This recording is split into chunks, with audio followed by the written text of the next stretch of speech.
أعوذ بالله من الشيطان الرجيم بسم الله الرحمن الرحيم السلام عليكم ورحمة الله وبركاته اللهم صل على سيدنا محمد عبدك ورسولك النبي الأمي وعلى آله وصحبه وسلم رب اشرح لي صدري ويسر لي أمري واحلل عقدة من lisani yafqahu qawli. Selanjutnya kita akan memetik hikmah dari perjalanan hidup Imam Abu Hanifah dalam dunia perdagangan. Kita akan mafhum saja bahwa orang berdagang bertujuan untuk mendapatkan keuntungan. Kalau bisa mengambil untung 50%, kenapa harus mengambil untung 5%? Begitulah prinsip berdagang kita.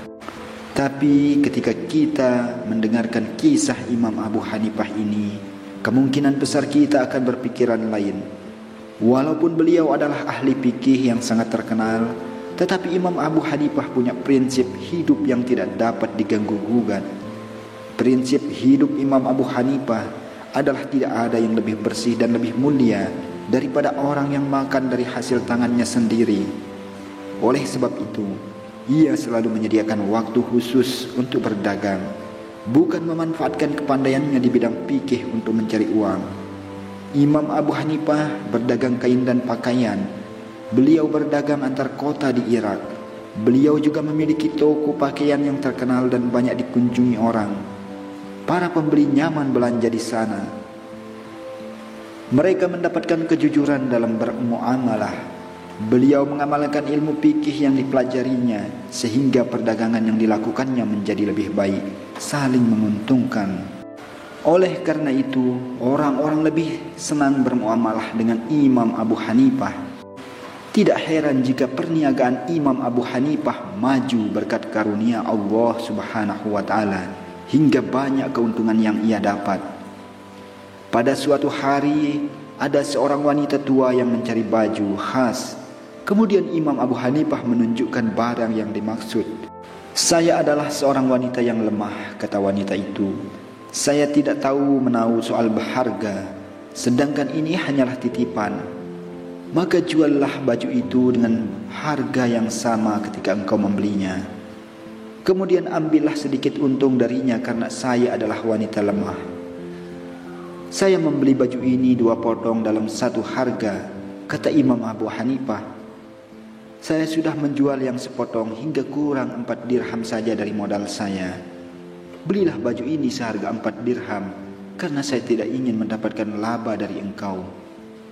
Ya, Imam Abu Hanifah mendapatkan harta dengan cara yang halal, lalu membelanjakan di tempat yang semestinya.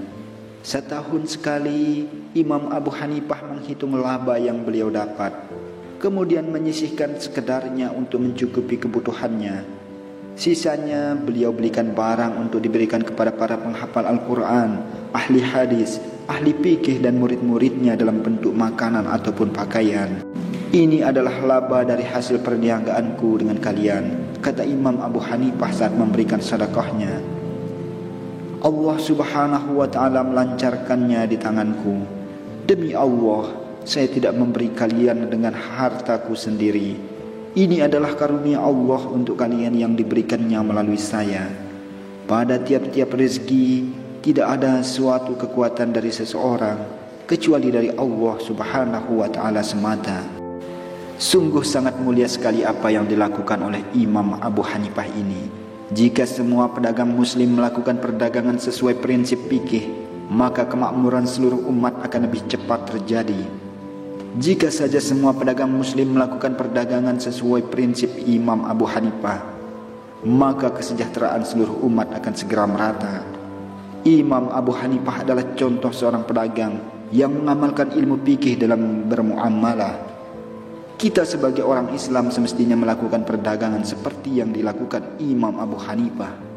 Kita juga harus membelanjakan keuntungan yang kita dapat sesuai prinsip ilmu fikih yang kita pelajari. Semoga kita bisa mengambil hikmah dari kisah Imam Abu Hanifah ini. Akhirul kalam, wabillahi taufiq wal hidayah. Wassalamualaikum warahmatullahi wabarakatuh.